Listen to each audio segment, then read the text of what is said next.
Mga bitter na senador nga matapos ang kumpirmasyon na mananatili si Cheese Escudero bilang Pangulo ng Senado. Nilulumot na senador na si Tito Soto at mga kasamahan nito nangingit-ngit sa galit dahil paniguradong ibabasura ni SP Cheese ang impeachment. Pero bago ang lahat, kung hindi pa kayo nakapag-subscribe sa channel na ito, please do subscribe para mas maging updated pa kayo sa mga susunod kong mga videos. Halos maubusan ng hininga ang mga kasaping kulubot na mga utak ng mga senador ni Tito Soto sa inggit matapos hayagang magbahagi ng suporta ang Duterte Bloc kay Cheese Escudero upang manatili bilang Senate President. Sa lakas nga ng puwersa ng Duterte Bloc, maliwanag pa sa sikat ng araw na kay Escudero pa rin ang spot sa Senado na siyang ikinalumo ng mga dilawan. Narito ang payag na Senator Bato de la Rosa. Nakapag-commit na kami. I don't know kung nakapirma na yung iba. Ay kayo, sir. Ako, nakapirma na ako. Pero, For the record, sino-sino kayong Duterte Bloc na nag-commit? We call ourselves as Duterte 7. Duterte 7. So that's you. Senator Bungo, Senator Robin Padilla, Senator Marcolita, Senator Robin, Aimee Marcos, and the two Villar. pero Senator Aimee, sir, nag-commit na rin? Senator Aimee? I don't know. I don't know kung nag-usap na sila personally, pero in principle, kami, Duterte Bloc, napag-usapan namin, we are inclined to support Senate President Cheese Escudero. Why, sir? Well, wala naman kami nakitang hindi dapat siya suportahan. So, we support him. Walang kapalit like yung mga committee chairmanship, sir? Wala naman kasi as is ako. Wala man akong hiningi, wala man rin pinaramay sa akin. Basta nagustuhan ko lang yung pamamalakad niya sa amin, sa Senado. Yung leadership niya is, nakita ko is very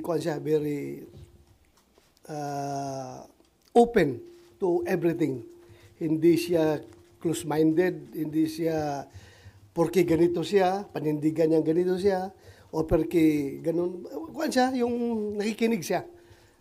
So that's what we need as a democratic institution, pakinggan ang lahat. So, sir, kung tatanungin ka, anong hihingin mong committee kay Senate President Escudero? Wala na akong hinihingi kasi meron naman tayong equity of the incumbent kung gano'n, di ba? Kung, halimbawa, we will vote for him as the Senate President, tapos ayaman ng incumbent senator, kung ano yung hawak ko, I suppose yung pa rin ang hawakan ko. Equity of the incumbent nga. So, hindi ko na hiningi sa kanya yan. At hindi rin niya in-offer sa akin dahil that's my understanding. Sir, last na lang. So si Marcoleta nga ba, Blue Ribbon Committee Chairman, sir? Yan ang hinihingi niya and I presume na napangako na sa kanya. Sir, may talks about impeachment nung time na bago kayo mag-commit with SP Cheese, may hiling ba kayo or any favors asked about the impeachment proceedings? Wala kaming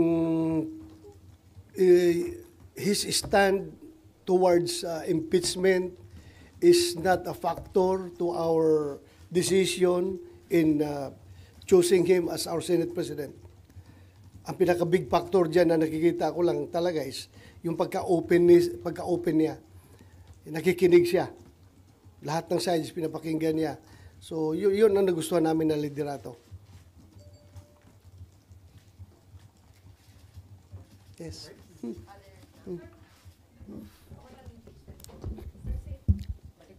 Sa impeachment, sir, di ba po, nag-move kayo para i-dismiss yung articles of impeachment noong June 10.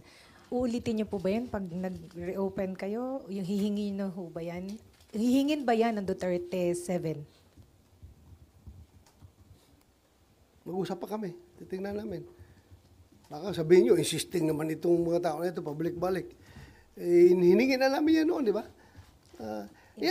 Pero one thing I can assure you is that ako from my personal na paniniwala ko ito, that since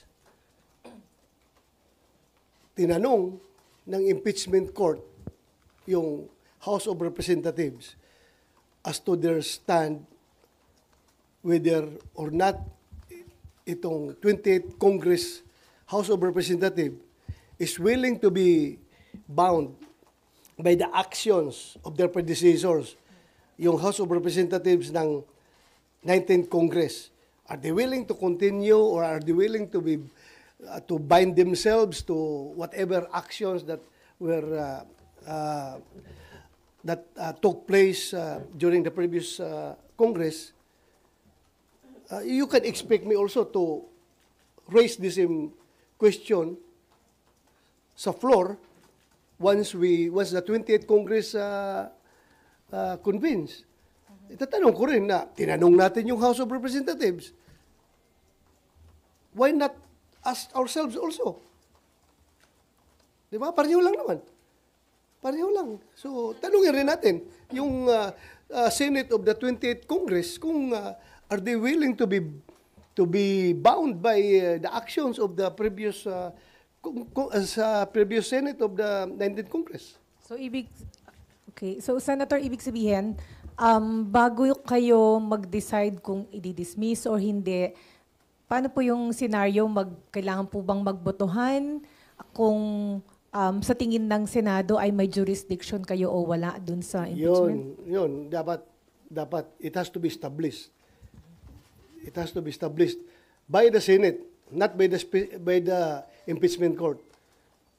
By the Senate. So, We are talking about new composition ng Senado. So I am asking the Senate, not the impeachment court. Ha? Senate nga tinatanong ko kasi nga bago ang composition ng Senate compared doon sa previous Senate. So magiging iba na naman ang composition ng impeachment court. Di ba? Pero itatanong ko yan dito sa plenaryo namin as a Senate, not as an impeachment court.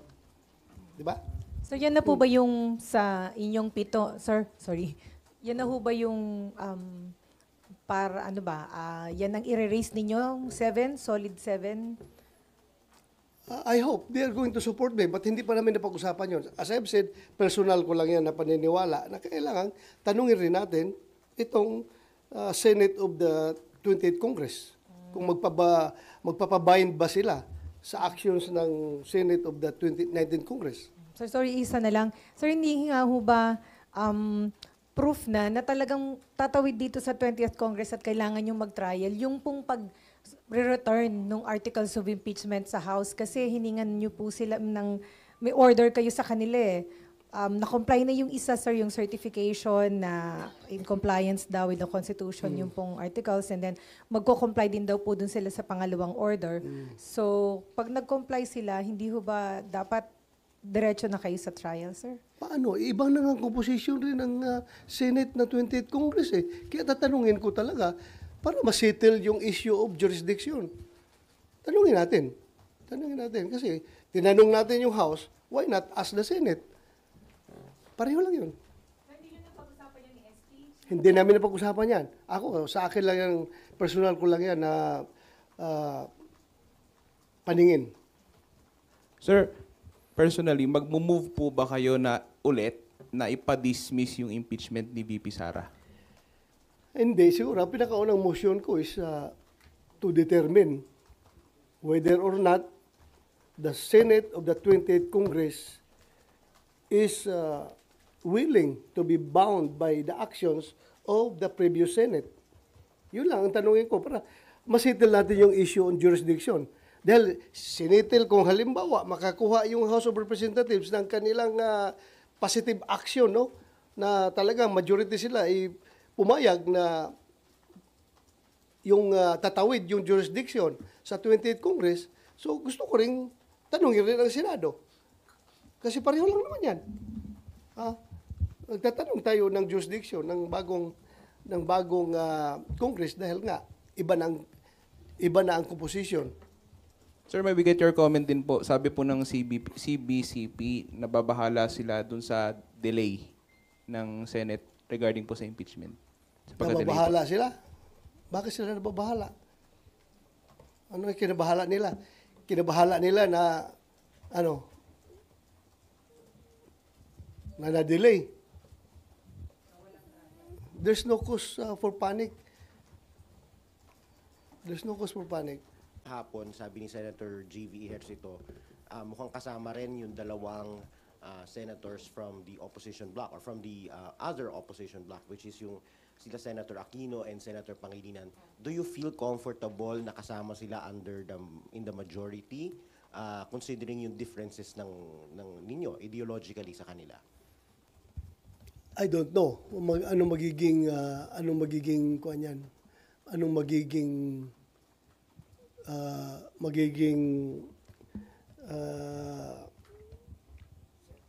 set up niyan, no? Hindi ko alam talaga. Hindi ko alam. Basta I joined the majority not because of them, but because of the leadership of Senate President Chis Escudero.